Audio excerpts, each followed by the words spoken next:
She says she thinks that Jasmine is fake. She said that she needs to be a woman and let him know that really hurts you. And my thing is, you can't tell somebody how to express how they feel. First and foremost, yes, I understand that you feel like she gives off pageant answers, even though you really don't know her. You only had a couple conversations with her. First of all, she's literally in this hot seat. She's never met you guys. She's never even met her husband. She just met her husband. She's meeting her family. She's on TV. Of course she's going to give off really good answers, and it just so happened that she happens to be a pageant girl. Girl, stop judging Jasmine. Like,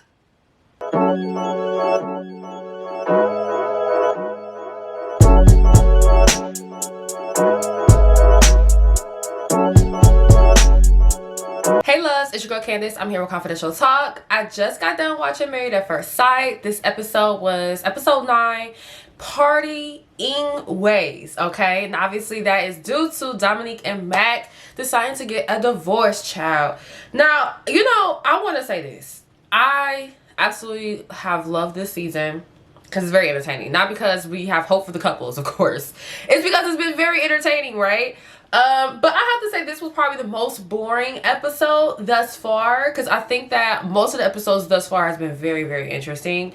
This one was kind of boring, but we did get some tea, okay, and we did learn some new stuff about the couple. So let's get right into this review. Oh, before we do though, first, if you guys are new to my channel, welcome. My name is Candace. I do videos on sex, love, relationships. I talk about sex toys, how to better your sex life, and then we do these recaps. So make sure you check out some of my other videos.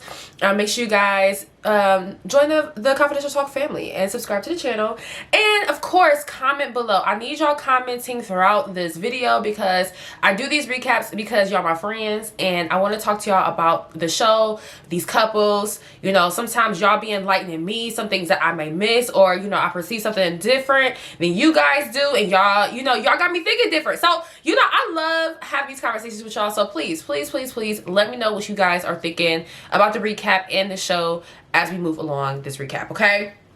So we start off the episode with Dominique and Mac talking to Pastor Cal, and pretty much where we left off last episode, and she says she's over it.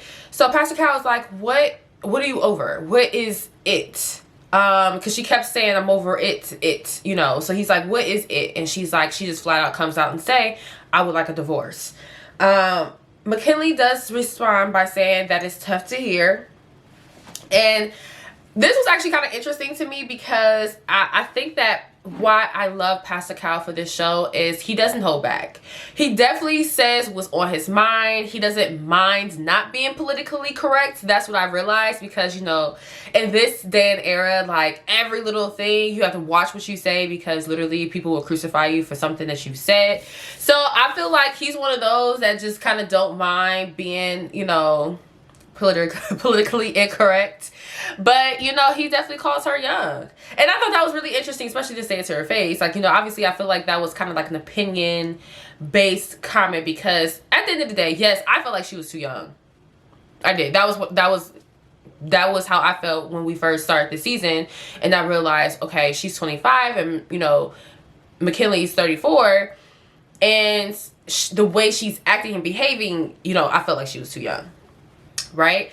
But you have to think of it like this too. It's really not about age. It's about maturity and how, you know, one is carrying themselves, how they're acting, if they're ready for that type of commitment. Because we see people and hear about people getting married before the age of 25 and they having long-lasting relationships.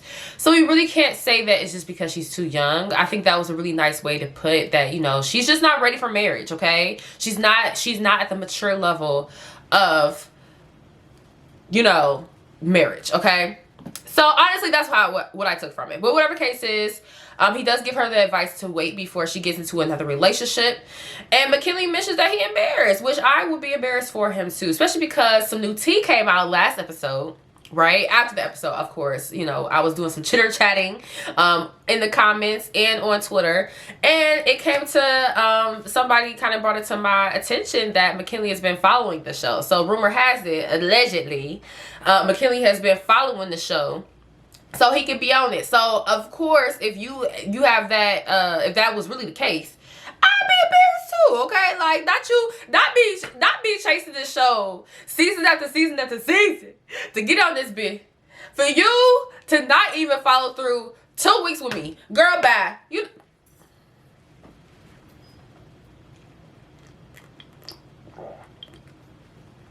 Anywho, so we move on to Gina and Clint. Okay, Gina, she decides to move in, which we all know is a good, it's gonna be a good choice if you want your relationship to work, right? So Clint hangs out with a good friend, and he updates him on the marriage. He explains to his friend that they don't have the physical attraction. His friend gives the advice that, you know, they need to be in a low stressful environment, and he feels like the process is the reason why they're having their issues and why they're not able to really connect, because it's just so much pressure for it to work. So it's like, if you guys were in a low stressful environment, you're getting to know each other, it's more natural, it might be a lot easier for you guys to connect. So then we move on to Aries. He meets with his weirdo cousin. We all know about the weirdo cousin child, okay? Falina. Now, I will say her name is very beautiful. I love that name, Falina. I'm like, ooh, I might have to steal that, right? So Aries updates her on the trip and lets his cousin know that Jasmine is not his normal type. He does talk about how she has great qualities. So, but he pretty much talks about how he has no sexual attraction to her. But he talks about how beautiful of a person Jasmine is. Like, she actually is attractive. He says he can acknowledge she's an attractive woman. She has a lot going for herself. You know, she's this, she's that, you know. And I feel like, and he also even talks about how he feels like she will have his back in a way that not people that he's dated for years wouldn't even have his back, okay? So he feels that from her. So she has all these other great qualities, but for some reason when they lay down at night, he has no sexual desire to make a move. So the cousin, of course she's asking questions, because I mean, I summed up pretty much everything he said, right? So she asks, you know, how did Jasmine respond to you pretty much saying that you're not sexually attracted to her, to Pastor Cal? So he says that she says, you know, what woman wouldn't want her husband to rip her clothes off? But that's not where he is, and she is hopeful that it will change. So of course Falina is like, pageant answer, just such a perfect answer. So she says when she's with the producer by herself, she says she thinks that Jasmine is fake. She said that she needs to be a woman and let him know that really hurts you. And my thing is, you can't tell somebody how to express how they feel. First and foremost, yes, I understand that you feel like she gives off pageant answers, even though you really don't know her. You only had a couple conversations with her. And she was in an environment where, one, she's on TV. She's meeting a family she's never met before. And she has to put on an impression. So, of course, she's probably going to go into a mode where she wants to come off as excellent and great. And these things, like, of course, I think anybody, I ain't gonna lie. I think that we all, for the most part, have like our interview voice, or like our, like, you know, the voice, the how we talk in our voice with our friends and our family versus how we like talk when we're on an interview, or like when we're around people, we're trying to impress them. Like, there's gonna be different. There's gonna be a difference. So her first impression, first of all, she's literally in this hot seat. She's never met you guys. She's never even met her husband. She just met her husband. She's meeting her family. She's on TV. Of course, she's going to give off really good answers, and it just so happened that she happens to be a pageant girl. Girl, stop judging Jasmine. Like, and I think we all mentioned this when the show first started. We all kind of was side-eyeing Falina. Like, girl, do you like your cousin or something? Is this something we need to know about? Are y'all really cousins?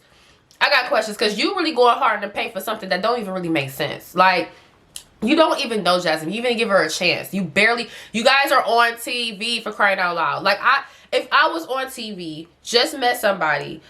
Anyways, I digress. So she pretty much said, I don't want to come to the housewarming party. I'm not coming. Which was for the best anyways, because she wasn't invited, because Jasmine uninvited her, okay? And which I don't blame Jasmine. We'll get to that when the time comes. So we move on to Chris and Nicole.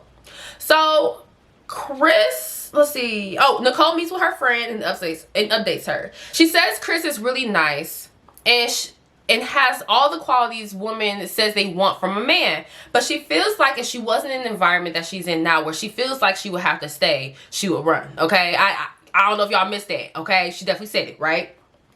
But the fact that the environment is making her stay in this situation, she's liking what she's learning. So she's happy that she's sticking around to learn who Chris is. Because I think that obviously, well, we all thought, I think that obviously Nicole, and this kind of confirms what I was believing at the beginning, where I felt like Chris was giving off these red flags that I feel like Nicole was just being really nice, And I feel like she probably getting to know him, if she was not, the cameras weren't there was no pressure, she didn't marry him, they just met and just like actually just dated, she would not have hung around. That's pretty much what she was saying with this conversation with her friend. Okay, if we was in a different situation and I was getting to know him, it would have been a no. It would have been, he's too nice. It would have been a no thank you sir. But because she's been put in a situation where she has to get to know him, there's a lot more obligation, a lot more risk. She's realizing, okay, even though normally this is something I would run away from, these are actually good qualities and they actually are attractive. So I'm glad that she's coming up to that conclusion because, child, I told you how I felt about this a long time ago. She feels like he's genuine, but she is just kind of waiting for something to happen. And I feel like life is crazy, okay, y'all? So in any situation, I don't know about y'all, but when shit be too good for too long, sometimes I'll be like, okay, what's gonna happen? I've been too happy too long. What's gonna happen? So I can understand her feeling that way, right? Nicole is afraid that she is going to be the asshole in the relationship. So then we move on to Gina and Clint. Gina and Clint moves in together, but they're staying in separate beds. Clint is happy, y'all. I don't care what nobody say. He's talking about there's no physical attraction. He love to say that. We're both on the same page about there not being physical attraction. Lack of attraction. Baby, you want Gina, baby. You like her. Quit playing. Your ego is hurt. It is what it is. I'll be doing the same thing if I was Clint, okay? I'll be like, yeah, we ain't feeling each other. I'll be doing the same thing. Clint happy for real. But Gina says she's nervous because she has her normal routine and bringing someone into it and accommodating them is going to be hard. And when she said this, I was just thinking to myself, but you knew what you were signing up for. You're signing up to be married, which means you're going to live with somebody. You will have to accommodate them and share your space and do all the above. So it's just the fact that you don't like Clint that is making it hard for you to do all these things. But you knew that was going to be something that will potentially happen because you did not know him. That's what I'm saying. I be so mind boggled when they be making these statements because it's just like, but this is what you signed up for. Gina, that's what you signed up for. So we move on to the couples moving. Oh, no. Before we move on to the couples getting ready for the housewarming parties, we have Aries and Jasmine. And pretty much we find out that Jasmine is not comfortable with Fallon being in her space because she don't like her. And I'm like, period. I feel the same way. Like, if you are going to be disrespectful, if you don't like me, there's no reason for you to come over. Which, I mean, I'm glad the Fallon's on the same page because you don't need to come over. And for some reason, I feel like men don't be understanding that. Men be somewhere different when it comes to that. Like, I think that's just a woman thing because men, they be so clueless to stuff. And, I thought it was a really good question they asked in the after party. I know I'm skipping ahead, but like, Rudy Huxtable, I don't know her real name.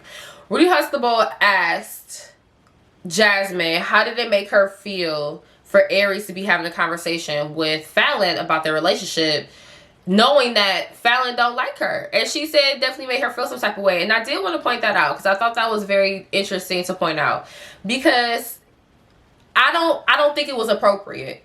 Yes, of course, Fallon is his family. But I think that he has to protect Jasmine to some degree. And I think that's just, I don't think it's like something he's doing on purpose. I think it's just a man thing. Like, men just don't think that far into it. It's like, oh, she's my cousin. Oh, this is my future. This is my wife. I just want everybody to get along. But they don't be thinking like deep into it. So, I don't know. But I don't think that was really a good idea to tell, Fallon any really in-depth information about their relationship. But I can understand why too, because again, Jasmine did say that was his only family in the area. But whatever the case is. Moving on. So the couples are getting ready for the housewarming party. And Chris and Nicole's energy is just everything, okay? Flamingos. I'm just loving the decor. She got everything everywhere. The leaves. I would love to show up to that party. If I had to pick any of the housewarming parties to go to, it would have been Chris and Nicole's. They had the food. You know what? Actually, I take that back. I probably would have chose Clint and Gina's because they had tacos and margaritas, okay? And I love me some margaritas. So I probably would have chose that party just for the food and drinks. But I loved Nicole and Chris's decor. It was so cute. Nicole got Chris a really corny, cheesy flamingo shirt and asked if he wanted to wear it. And he was like, well, if you really want me to. She like, and they had to go. And I see what Nicole is talking about, right? Where she feels like she has to kind of like make sure Chris is really telling her what Chris really wants versus Chris telling her what he thinks she wants to hear. So I think that's really Nicole's biggest issue is I want both of us to be happy here. Please tell me what you want. So we kind of see them go back and forth about the shirt. He finally says no. And she's like, okay, I'm totally okay with that. Just want to make sure, you know, because, you know, we got some matching shirts here. We can wear them. We don't have to. And he's like, you know what? No, I don't want to wear it. Okay, sorry. Please don't let it hurt your feelings. It is just like a whole thing. And I'm just like, oh my God. Watching that was just like... it was kind of tiring. So I can understand why that's a little irritating. So then we move on to Kirsten and Shaq. You know, it's so interesting. I said this previously. I just feel like we never see Kirsten and Shaq. And now that we're about to get less of Dominique and Mckinley because they're not married anymore. You think that we would kind of see Kirsten and Shaq more. And I just feel like we don't get them. And I'm just like, why do we not get to see Shaq and Kirsten? What's going on? Are they really that boring that y'all like, damn, we have no footage to show? Damn, they ain't doing nothing. Damn, like, they must be some really boring mup because we never see them. Like, we never get interactions with them that much. Like, rarely. It's to the point where I feel like I don't understand what Kirsten is feeling. I don't understand what she's feeling, where she's coming from, or even where she's at currently in this episode. But let's move on to the scene. Right? So they wanted to start off their housewarming with married couples. So they invite, I think, was it Kirsten invited her cousin, and her husband. I think the woman was her cousin. And then Shaq invited his friends that are a married couple, right?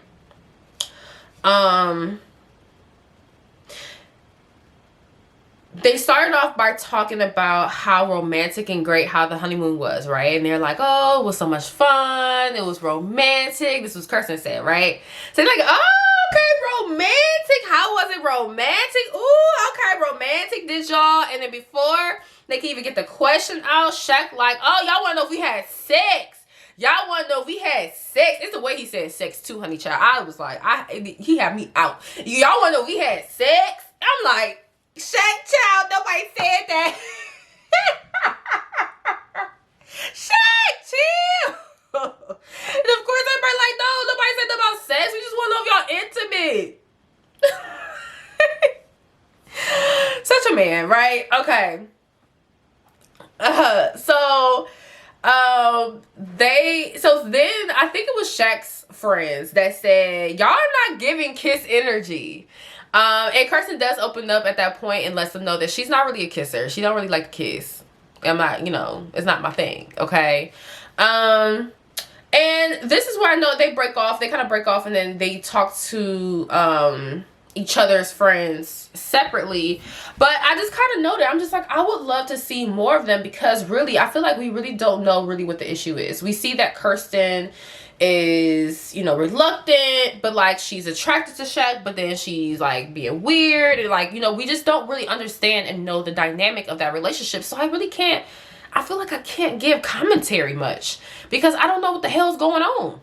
We need to see Kirsten and Shaq more, period. So then we move on to Nicole and Chris. The party looks fun and festive. I wish I was there. Chris talks to her friends. He says that Nicole is gets more upset than he does. He does notice that. But she hasn't like freaked out on him or anything that's alarming, because her friends are like, has she done this yet? Okay, good. Okay, she didn't do it yet. I mean, she didn't do it. You know, did she? Okay, she didn't do it yet. Okay, I mean, she didn't do it. I'm like, oh my God, like, what side of Nicole are we not seeing? I need to see this side, because if it really was about the whole picture, like, if that's what y'all saying Nicole is, or like that's how y'all saying Nicole is, like, you know, when she freaked out about the picture, that's like her tantrum. I'd be doing that, okay? Y'all don't be putting no ugly picture of me in no frame, okay? You gonna get a little lit from me too. Like, I don't know. Nicole seems pretty chill, but they scare me, because I'm feeling like she got a side to her that we ain't seen yet, and Chris hasn't either.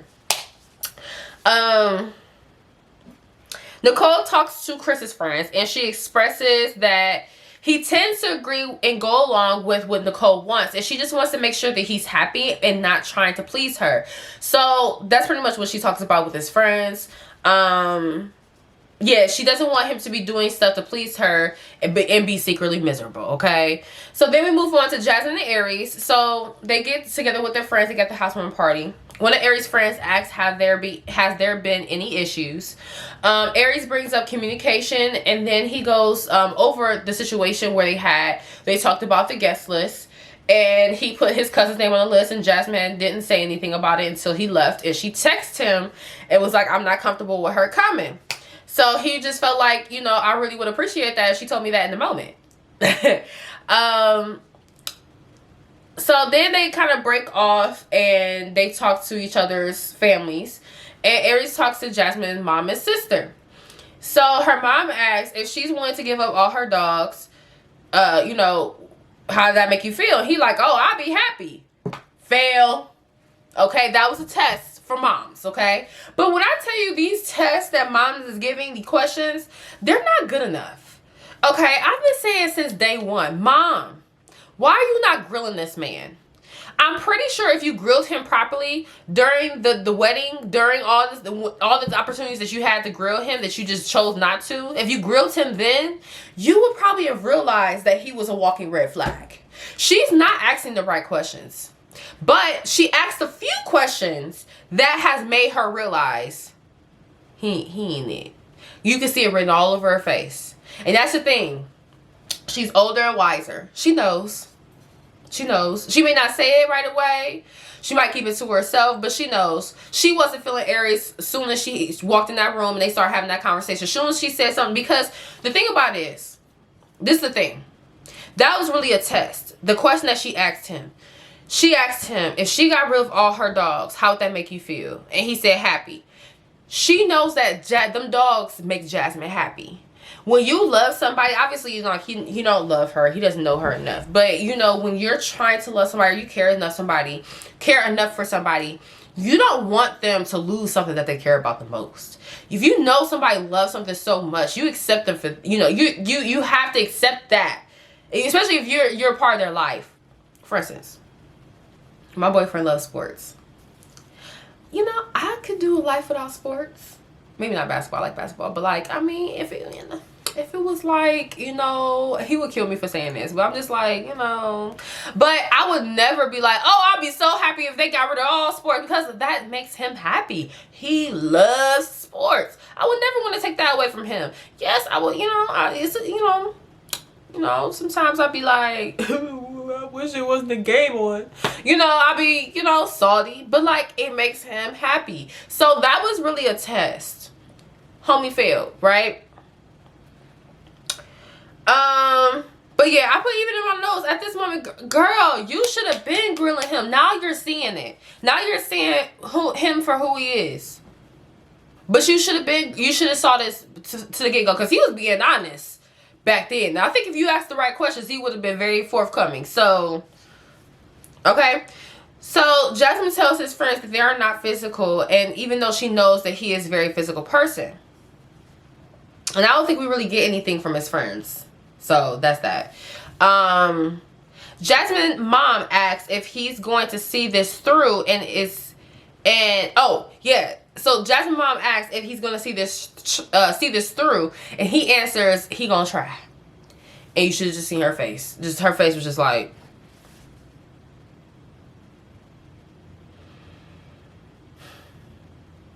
So I would have loved to see how that conversation ended, like after they like passed the cameras. But yeah, so we move on to Dominique meeting her with her mom. So her mom expresses that she wished that she had a chance to talk to Mackinley. Where Dominique feel like that wouldn't change nothing, and she feel like he complained too much. So the mom asks, you know, is there anything that could change your mind about this? She like, no. But her mom does questions if she could have been more patient. And Dominique said that she doesn't feel like she needs to change anyone. She doesn't want to change Mackinley and who he is. So there was no more time to give, because at that point she would have just had to tell him to change who he was. And there's no need for that in her book. Okay? And she hasn't changed her mind. She wants a divorce. We move on to Clint and Gina. They have tacos, margaritas, and tattoos. Super love this, right? Clint tells her friends that they are taking it slow and that they are physically, emotionally, and financially in a good space to have a successful relationship. They have what it takes to have a great relationship. Gina talks to Clint's friends to tell them that there is more positives than negatives, and that they need to focus on the positives. And she does admit that she may have overthought the idea of moving in. So it does look like they might be enjoying their time sharing the same space. So that kind of gives us a little hope for Gina and Clint, right? So then the couples decide to have a potluck, so other couples come together. So everybody's coming in, bringing in the food. Mackinley is not looking forward to seeing Dominique, but they do come and join the others. Gina says that Clint is a great cook. They had a great party. So you can kind of see that their dynamic has changed a little bit since they moved in. So we can already tell that that is helping. Mac asks, has anyone had sex yet? Dominique like, fuck you asking that for, right? And of course, the first thing that popped in my head when Dominique looked like that was like, oh, did y'all have sex? Is that why you looking like that? But nothing comes out that they had sex, okay? I'm just tripping. So Chris and Nicole, they say that they had sex. Everyone clapped for them.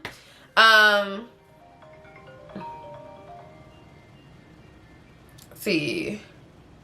Jasmine says no, we ain't getting frisky. She says she's attracted to him, but he's not attracted to her.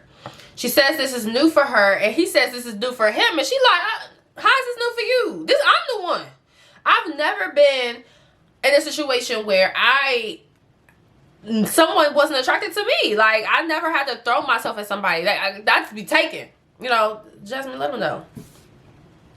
Gina and Shaq does chime in to relate and, you know, kind of help out the situation. And Shaq, you know, lets everyone know, like, yeah, Kirsten wasn't really attracted to me. But all she do is rub that bald head, baby. She just rubs that bald head, okay? He lets everybody know. Someone asked us how Dominique and Mackinley were doing. Dominique said that they were in there were a few comments that he made that made her feel like he wasn't happy, and she's a positive person. She doesn't like negativity and negative energy. She felt like they should cut things off before things got toxic. So she does reveal that they got a divorce, or they're getting divorced. He doesn't agree with that and was totally blindsided when she asked for a divorce. He believed in the process. It was belittling that he said it was the belittling that wore him down on the honeymoon. He said that oh, not cut it off. Okay, so it was the belittling that wore him down on the honeymoon.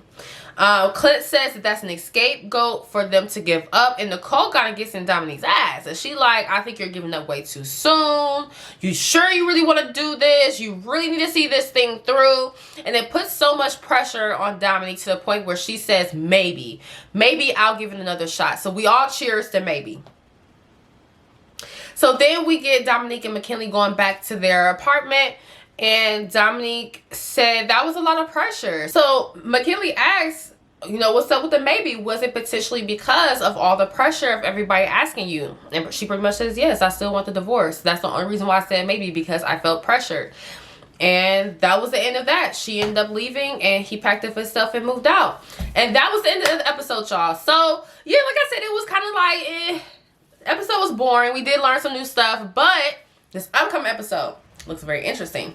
I'm hoping that we see a lot more of Shaq and Kirsten. I'm guessing that maybe we're going to see a little bit more of Kirsten getting more attached to Shaq, because we do see him making a comment like, oh, now I'm miserable. Okay, so I really want to see what's going on with that. Yeah, we gotta see what's going on, y'all. So yeah, please comment below. Let me know what you guys thought about the episode. Let me know what you guys thought about the couples, the recap, Dominique and McKinley, them ending their relationship sooner. What do you think about Fallon not liking Jasmine? The cousin, like, you know, what's up with that? You know what I'm saying? And then, I mean, how are we feeling about, who else?